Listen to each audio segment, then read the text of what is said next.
Buenas noches. La promesa de Miguel Alemán fue el desarrollo económico. Provenía de Veracruz, un estado particularmente bien dotado en recursos naturales, y quiso proyectar esa riqueza al resto del país. Durante su sexenio, México cambió de paradigma histórico. Pasó de la vida rural a la vida urbana, de la reforma agraria a la industrialización. Por desgracia, estas transformaciones implicaron también la agudización de problemas sociales. Todo esto pasó hace medio siglo. Acompáñanos.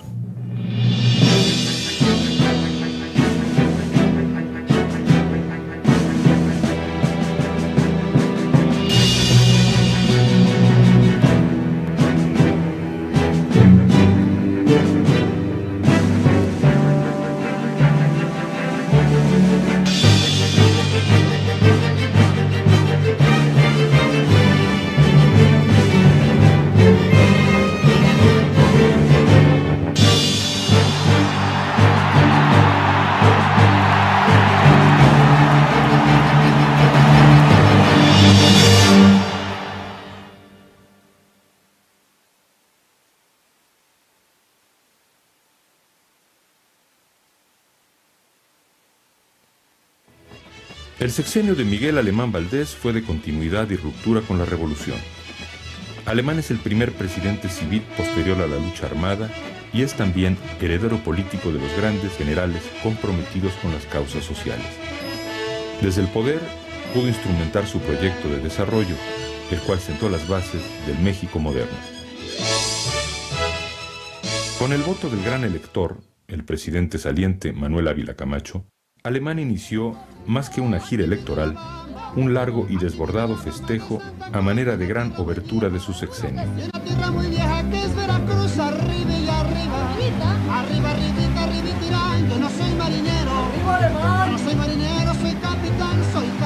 En cada lugar que visitó, el candidato del PRI fue recibido como el nuevo presidente. A lo largo de aquel rito de legitimación popular, además de los encendidos discursos por parte del equipo de campaña, hubo muestras de lo que sería el pragmatismo alemanista. Al lado de ese Alemán estaban los grupos técnicos. Estos iban estudiando los problemas de cada región y recibían el material de peticiones que le hacían en cada lugar. En León, la gira de estudio y difusión del ideario de Miguel Alemán concluye con un grandioso acto de unidad al que asisten todos los partidos de todas las ideas, de todas las doctrinas, que están listos para iniciar la jornada constructiva que dirigirá el candidato nacional. Finaliza con una solemne sesión de mesa redonda a la que asisten representantes de todos los sectores del trabajo y del capital. Don Miguel tuvo como idea fundamental el desarrollo económico de México. Y se rodeó, desde el primer momento se vio el gran cambio, se rodeó de un gabinete de universitarios. La mayor parte de los ministros del régimen del licenciado Alemán fueron compañeros de estudio de él. Y la mayor parte eran profesores de la Facultad de Derecho. Entonces, claro, fue un cambio formidable.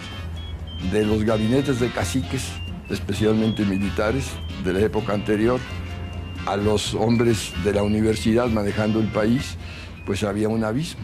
Se inicia la etapa civil de la vida mexicana. Entonces es un fenómeno muy curioso, una cierta audacia del presidente alemán de no usar el equipo de dinosaurios, como se dice ahora, de fósiles, sino una nueva generación, una nueva promoción que han calificado ahora de los licenciados. Al menos 11 antiguos compañeros de escuela de Alemán ocuparon altos cargos en su gabinete. Alemán, el cachorro de la revolución, se apoderó del mito universitario. Pero no los nombraba al azar.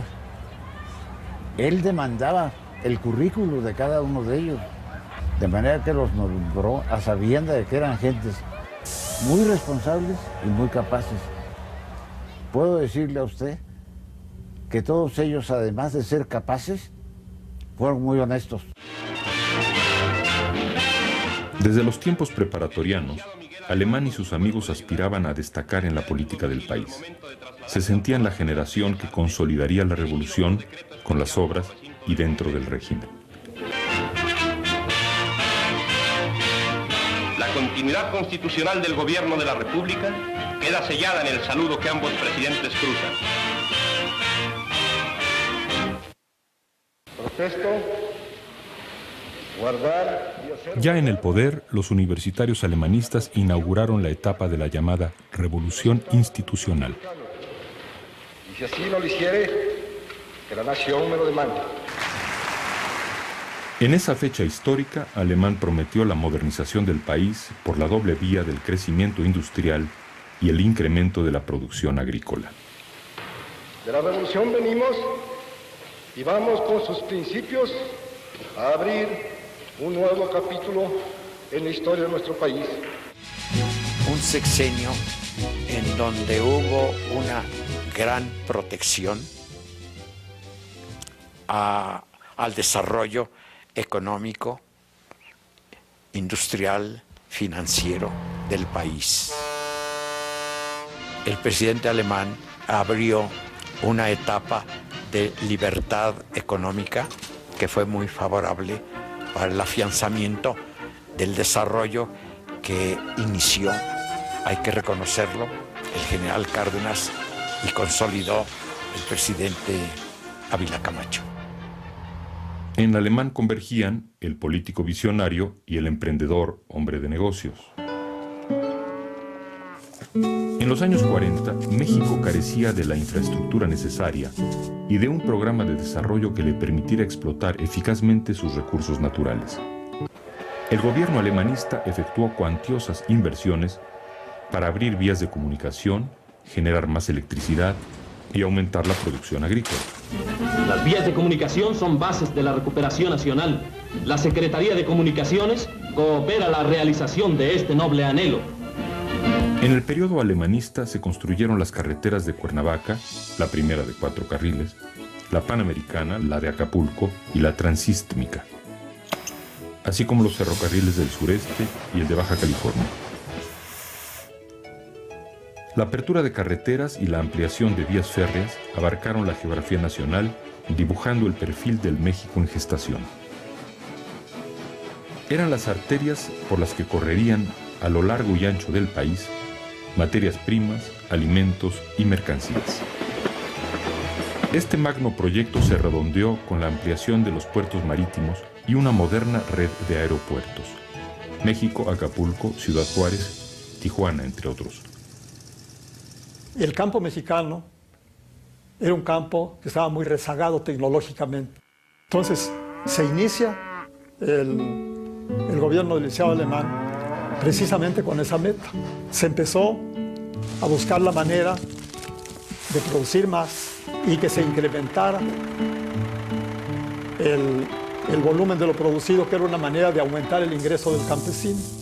Fue cuando se empezaron a usar las semillas mejoradas, la fertilización, los pesticidas, y se inició un programa de gran transformación.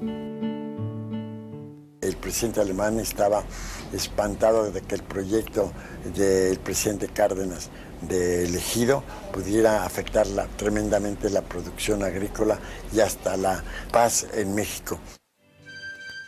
La inversión de grandes capitales en el campo y el aumento de la producción fue posible una vez que Alemán reformó el artículo 27 constitucional, garantizando la propiedad privada de la tierra. Así desvaneció de una vez por todas el fantasma de la expropiación. 20% de la inversión total bruta en el periodo se destinó al campo. La mayor parte se utilizó en la construcción de presas en zonas donde se practicaba o se podía practicar una agricultura de alto rendimiento. Hasta antes del licenciado Miguel Alemán se habían puesto bajo riego por el esfuerzo de 20 años de gobiernos del país, se habían puesto bajo riego una superficie de 575,000 hectáreas. El señor presidente alemán en su solo sexenio puso otro tanto, o sea, otras 575,000 hectáreas de riego. Esto es, distribuyó obras en todo el país. En solo unos años, el presidente empresario realizó el sueño de los sonorenses, crear la agricultura mexicana moderna, punto de partida para subsidiar el nuevo paradigma de riqueza nacional, el paradigma de la industrialización. La presa Presidente Miguel Alemán en el Temazcal es la primera del sistema y dará riego auxiliar a 15.000 hectáreas. 4 túneles gigantescos perforados en la montaña permitirán generar más de la mitad de la energía eléctrica que México necesita. La cristalización del sueño alemanista requería con urgencia que se generara más electricidad. Era la energía que movería a las industrias. Los técnicos del régimen colocaron turbinas en las numerosas presas que construyeron y la corriente alimentó muy pronto fábricas y talleres. La producción de energía eléctrica siguió incrementándose en el último año. Se incluyeron plantas generadoras con capacidad de 150.000 kilovatios aproximadamente, destacando entre las principales la segunda unidad de Iztapantongo y la termoeléctrica de La Laguna, así como las plantas diésel y móviles. En todas ellas se invirtieron 157 millones de pesos. La iniciativa privada cooperó en este esfuerzo con 212 millones que permitieron instalar 14 plantas generadoras. La fiebre constructora desatada durante el periodo alemanista abarcó también la edificación de escuelas, hospitales y clínicas. Los servicios de educación y seguridad social no fueron un renglón menor en el programa del universitario alemán. En ese tiempo, se comentaba que si se colocaba al azar un dedo sobre el mapa de México, era seguro que, en el punto señalado, se construía una obra alemanista. Don Miguel Alemán fue un impulsor de la economía, pero con una tendencia, por supuesto, no clara en esos momentos para nosotros, inflacionista. La idea del licenciado Alemán era crear un México industrial y para financiar ese desarrollo económico se usaron métodos inflacionistas. Volamos sobre Tlalnepantla, Estado de México, donde el esfuerzo del hombre ha levantado una rica y próspera zona industrial, transformando esta región para realizar efectivamente la recuperación económica promovida por el presidente de la República. Una gran cantidad de nuevas plantas y factorías cuyo valor asciende a más de 400 millones de pesos dan testimonio de la obra desarrollada en beneficio patrio, con el concurso de autoridades, empresas y trabajadores. Bajo la lógica del presidente empresario, los mexicanos debían olvidarse de pugnas políticas e ideológicas y trabajar unidos para lograr el progreso. La paz y la justicia social se alcanzarían generando riqueza. Si algo se ha criticado al gobierno del presidente alemán de esa política es de que fue una industria muy protegida, con perjuicio de los intereses de los consumidores. El crecimiento que experimentó la industria en ese periodo no tiene parangón en la historia de México. En 1940 había 13,000 fábricas en el país. En 1950 sumaban ya 73,000, la mayoría de ellas concentradas en la Ciudad de México.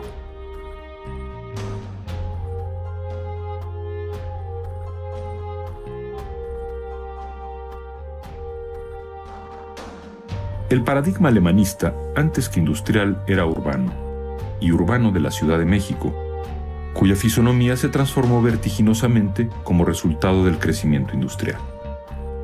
Materias primas y energéticos eran subidos a 2,000 metros de altura hasta la todavía región más transparente del aire para transformarlos en bienes de consumo de donde eran distribuidos al país entero.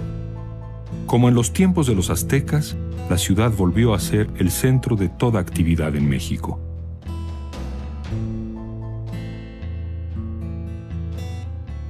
El espíritu creador de la gran urbe azteca se desborda entrelazando la poesía del pasado y el progreso del presente en esta majestuosa avenida flanqueada por árboles centenarios y que va desde el centro de la ciudad a las famosas lomas de Chapultepec. La urbanización de la Ciudad de México se convirtió en la metáfora de la modernidad alemanista. Se inició entonces el acelerado crecimiento que transformó a la capital del país en una megalópolis. Se abrió la avenida División del Norte, se continuó la de los Insurgentes, el río de la Piedad, una vez entubado, se convirtió en el viaducto Miguel Alemán, primera vía rápida con pasos a desnivel. Grandes calzadas unieron a la capital con todos los pueblos del Valle de México. Se construyeron también conjuntos habitacionales para trabajadores que fueron bautizados con el nombre del presidente o de su esposa o de sus amigos. La arquitectura privada abrió la exclusiva colonia residencial Jardines del Pedregal de San Ángel, donde varios políticos alemanistas fincaron sus mansiones.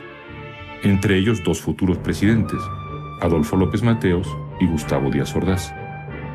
El Pedregal se convirtió en la colonia de la Revolución Institucional.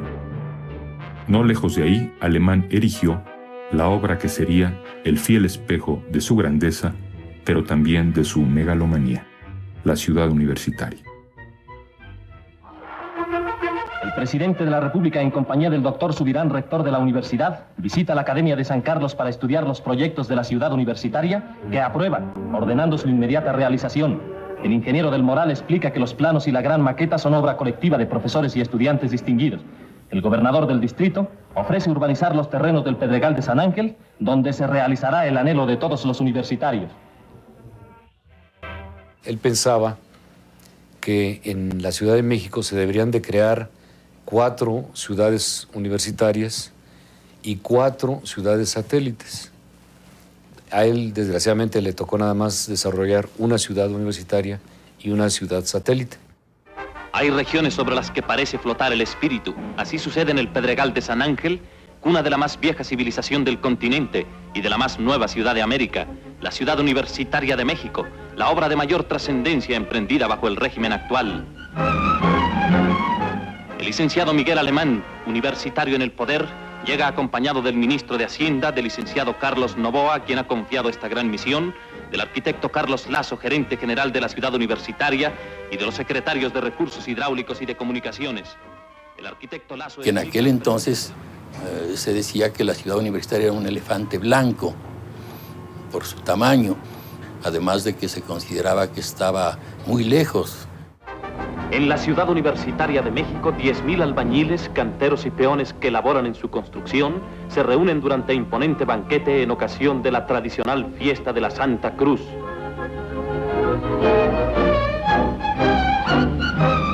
En la gigantesca explanada frente al Instituto de Ciencias, la más alta construcción de concreto en México, el edificio de humanidades, el más extenso, la biblioteca y la rectoría, en 3 kilómetros de mesas, la típica barbacoa y la salsa borracha satisfacen nuestras debilidades gastronómicas.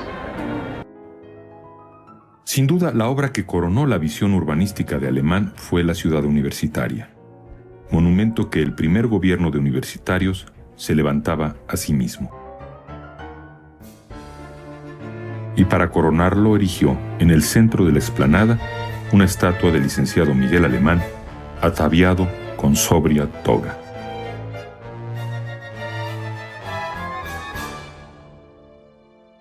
El presidente alemán advirtió desde su toma de posesión: no deben realizarse paros ilícitos.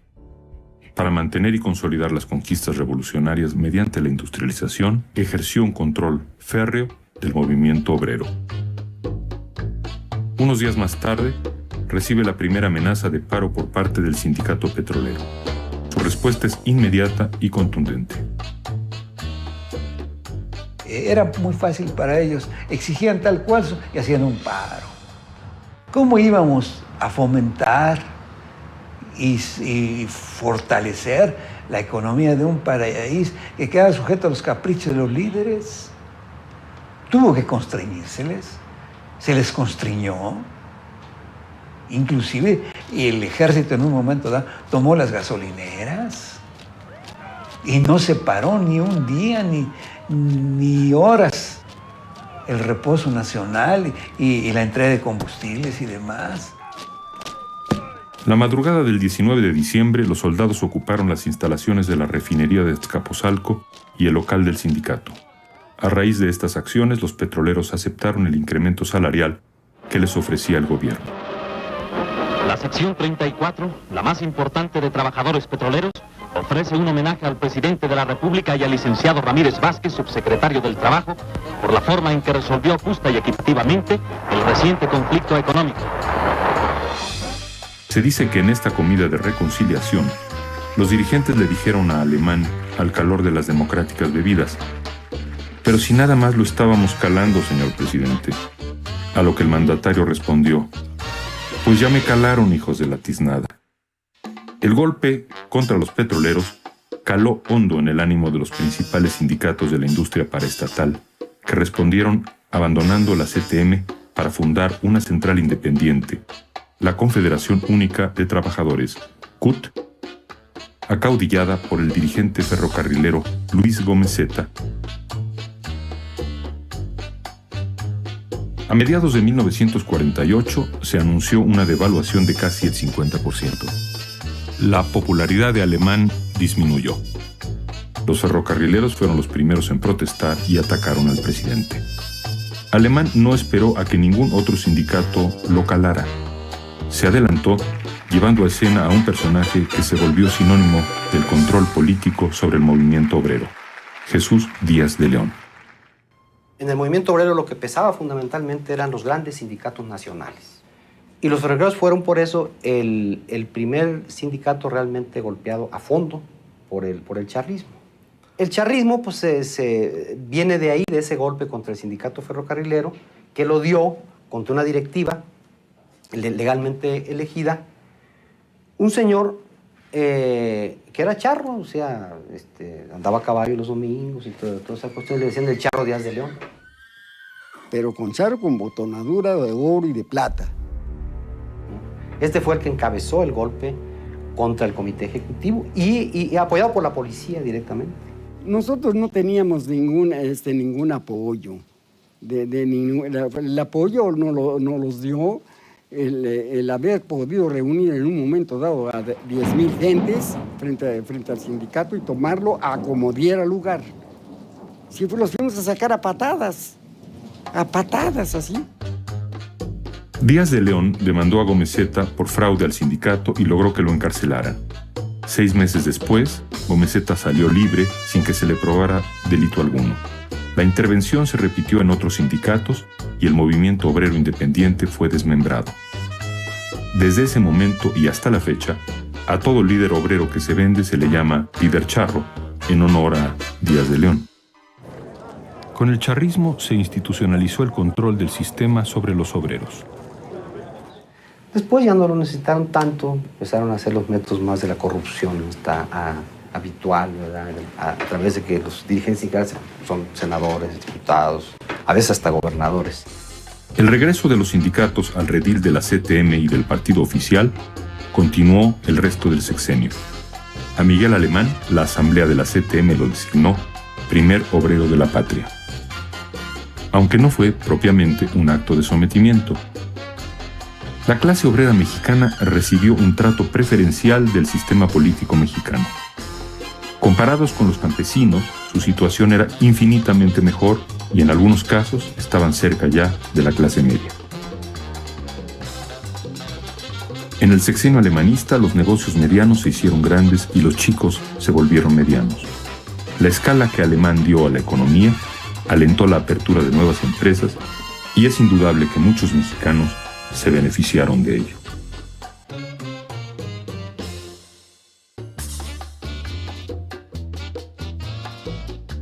Así como las obras del presidente empresario abarcaron la geografía nacional, las historias en torno a la corrupción en tiempos de Alemán llenarían volúmenes. En México era público que había críticas de distinto orden para de frivolidad, de mala conducta, de enriquecimiento ilícito por parte de algunos amigos del licenciado Alemán. Se dice el licenciado Alemán inventó la corrupción, pero la corrupción es connatural al hombre y viene de atrás, porque hay casos de corrupción desde el principio de la vida de México. En la modernidad alemanista, contratismo y corrupción crecieron como almas gemelas de la inversión pública. Muchos amigos del presidente se hicieron ricos gracias a concesiones oficiales, no necesariamente ilegales, aunque sí inmorales. no había corrupción, había negocios de políticos. Ni siquiera de los políticos principales, sino de los políticos colaterales, amigos del licenciado Alemán, que tenían empresas, que tenían negocios. Pero ahí, pues, ¿a quién corrompían? Entre ellos mismos, no tenían trato directo en el gobierno. Claro que, pues, en el gobierno los atendían, por algún motivo los atendían. El principal motivo era que eran amigos del licenciado Alemán. Y entonces surgieron, pues, versiones en contra de tal o cual amigo, varios de los amigos del licenciado Alemán, que hacían negocios, que pasaban contrabandos, que tenían empresas, que sacaban, desde aquella época, que sacaban dólares. El semanario Presente denunció en artículos, reportajes y caricaturas la corrupción y la rapiña practicada por los amigos del presidente, a quienes llamó los tan prontistas, pues tan pronto ocupaban un puesto público, se enriquecían. Un caso sonado fue el del entonces subdirector médico del Seguro Social, quien en complicidad con el director incluyó en el cuadro básico de medicamentos de la institución varios de los productos elaborados por los laboratorios Vitamex, de su propiedad.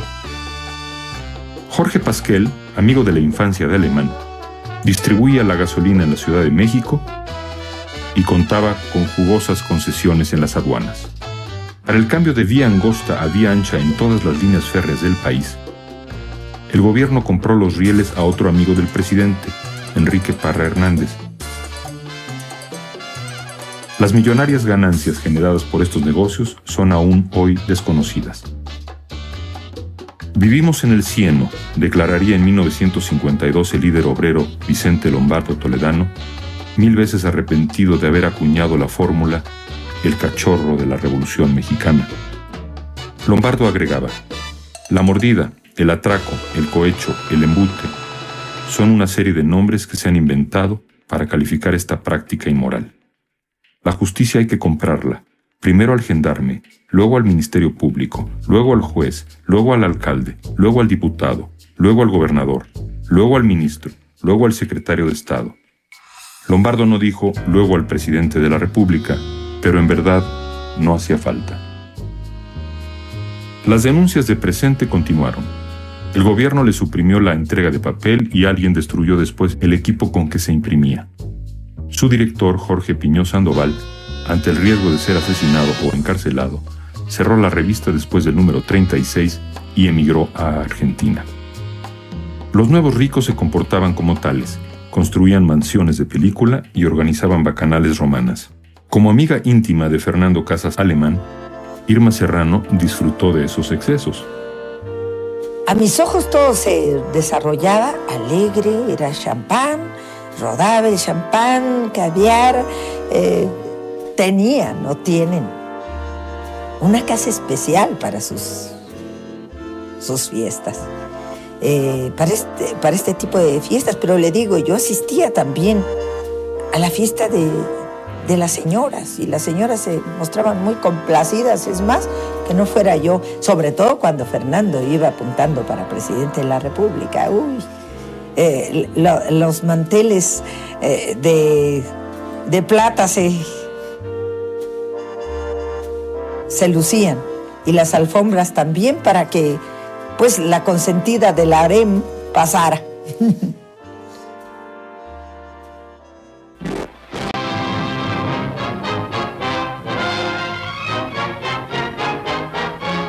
March 1947.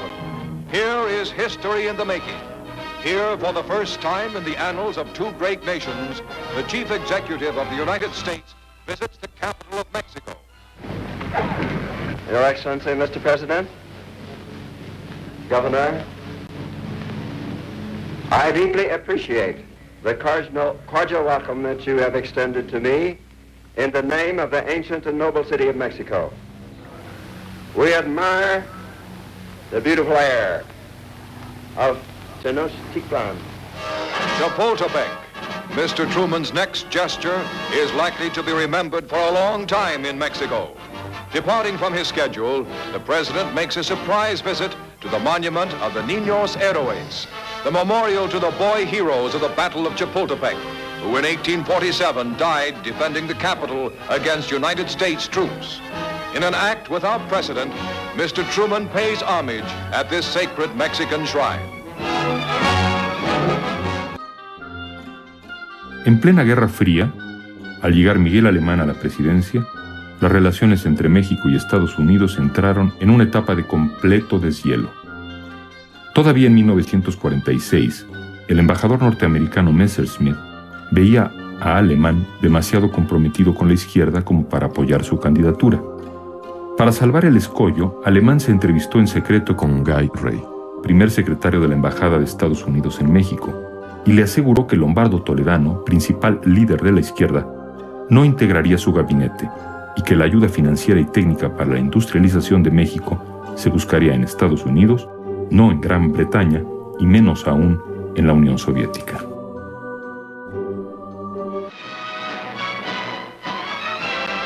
And now, April 29, 1947, the second visit. Over National Airport, Washington, squadrons of superfortresses herald the arrival of Don Miguel Alemán, first Mexican president to visit the United States. Landing in President Truman's personal plane, Mexico's distinguished chief executive receives full military honors from troops of the famed 82nd Airborne Division.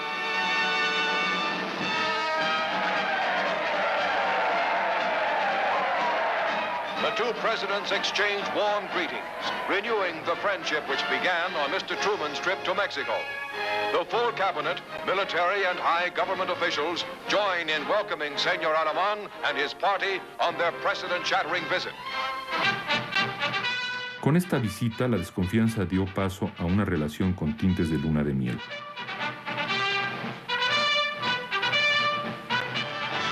May 2nd, Miguel Alemán conquers New York. Though Manhattan skies send down a drizzling rain, Mexico's president is hailed in the nation's largest city at the beginning of his first day as New York's newest honorary citizen. Moving downtown to City Hall, his motorcade is hailed by the first of millions who turned out despite the weather for a spontaneous demonstration of warm friendship.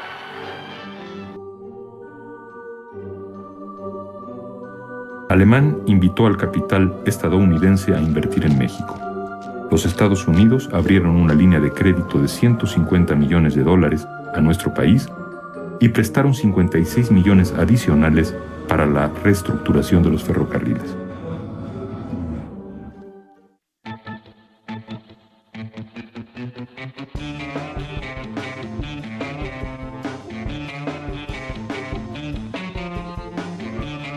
En la sociedad mexicana comenzó una creciente imitación del modo de vida americano.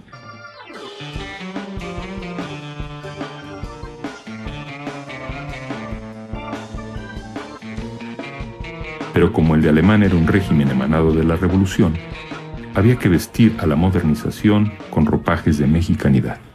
El teatro de las masas dramatiza la redención del indio, de Orozco Rosales, con fuerte realismo plástico, al compás del huehuetl, el teponachtle y la chirimía cantando el poema. El águila de Anáhuac en vuelo majestuoso se ha despertado ya, y el Quetzalcóatl simbólico que llevas en el alma ya debe despertar. Sé tu propio destino, sé emoción, lucha, vigor, fuerza, grandeza. Busca en el esfuerzo tu liberación. Edúcate, progresa. Eres el brazo fuerte de la patria.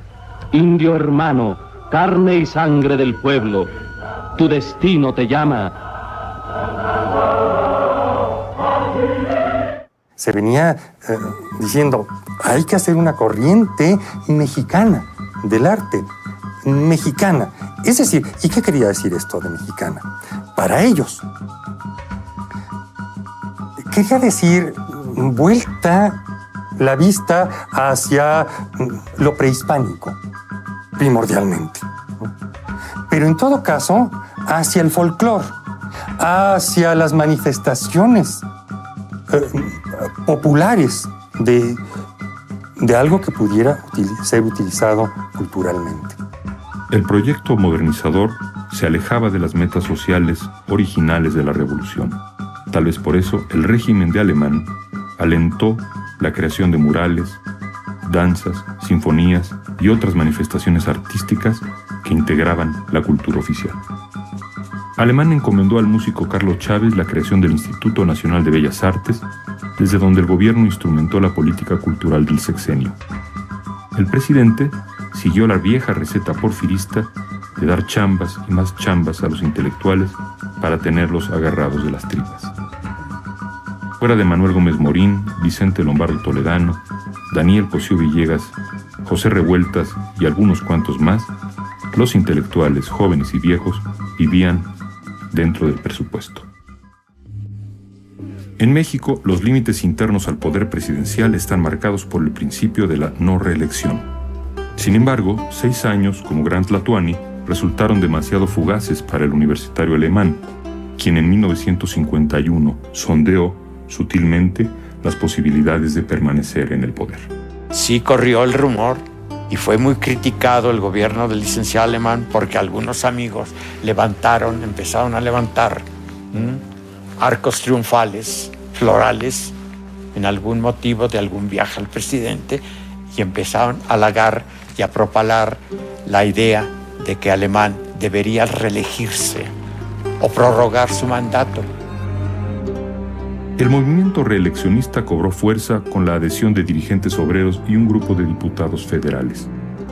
El entonces subsecretario de Gobernación, Fernando Román Lugo, contó que el titular de esa dependencia, Adolfo Ruiz Cortines, le pidió al presidente que expresara claramente si pensaba reelegirse.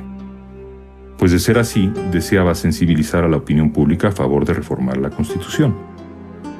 Los alemanistas suprimieron muchos de los ideales de la revolución, pero cuando quisieron pasar por encima del ideal maderista de la no reelección, encontraron la oposición férrea de los viejos revolucionarios. Lázaro Cárdenas le comentó a Gonzalo N. Santos: pobre licenciado Alemán, rodeado de tanto indeseable, y lo autorizó para que hiciera público que el general Ávila Camacho y él estaban completamente unidos y se opondrían tenazmente a la reelección. El primer mandamiento del presidencialismo en México estaba escrito: cederás el poder al 6º año. Bloqueada la posibilidad de reelegirse, Alemán buscó retener el poder cediéndolo al amigo que todo le debía. El candidato del licenciado Alemán era el licenciado Casas Alemán, regente de la Ciudad de México. Repito, no pariente de él, sino amigo, pero gente de su predilección amistosa, de sus amigos más allegados, de los más fieles, de los que habían militado con él desde estudiante, es decir, se querían mucho. Se dice que hubo una presión muy fuerte de esos viejos líderes y que todos unificados a través de una voz militar le dijeron amistosamente al licenciado Alemán que ese grupo aceptarían a cualquiera menos a Casas. Entonces tuvo que ponerse a escoger, y pienso que al que encontró idóneo fue a Ruiz Cortines. Una vez que Alemán optó por su secretario de Gobernación, Cárdenas retiró el apoyo al general Miguel Enríquez Guzmán, cuya candidatura había respaldado para evitar una versión alemanista del maximato. La candidatura del general Enríquez Guzmán ganó gran número de adeptos. En mayo de 1952, Alemán ordenó a la policía romper violentamente un mitin de enriquistas frente al hemiciclo a Juárez. La represión fue la respuesta del primer presidente civil a quienes demandaban elecciones democráticas. Resuelta la sucesión, ocurrió lo que parecía imposible: la declinación definitiva del poder del presidente Miguel Alemán. Para un hijo de un presidente es muy extraño oír que a su padre le tocan el himno nacional. El himno nacional es de todos los mexicanos, no es del presidente, pero de alguna manera se lo tocan al presidente cuando le rinden honores al Ejecutivo. Y se siente también muy feo el último día que ya le tocan el himno, o que se lo tocan a otro presidente que no es el padre de uno. Y después de 6 años de perseguir el dorado alemanista de la modernidad, ¿cuál era la situación del país? Sin duda había orden, paz y progreso material. Pero en 1951, el intelectual Daniel Cosío Villegas escribió un dictamen severo.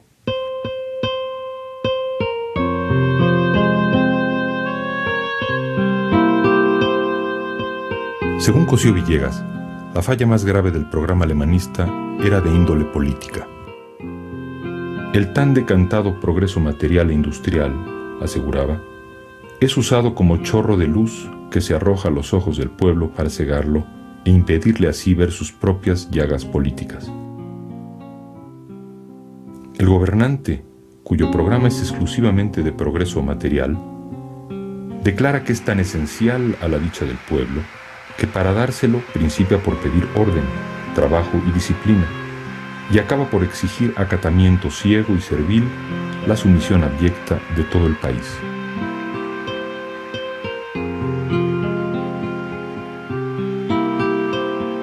Exige más el gobernante, continuaba Cosío Villegas. Exige el reconocimiento de que es obra personal suya todo ese progreso material, hecho no con su dinero, sino del país, no con sus manos, sino con las del obrero mexicano, y a un costo que, de conocerse a ciencia cierta, produciría un vértigo mortal. Exige, pues, que cada una de las obras lleve su nombre propio para que las generaciones futuras lo vean en todas partes como a un dios.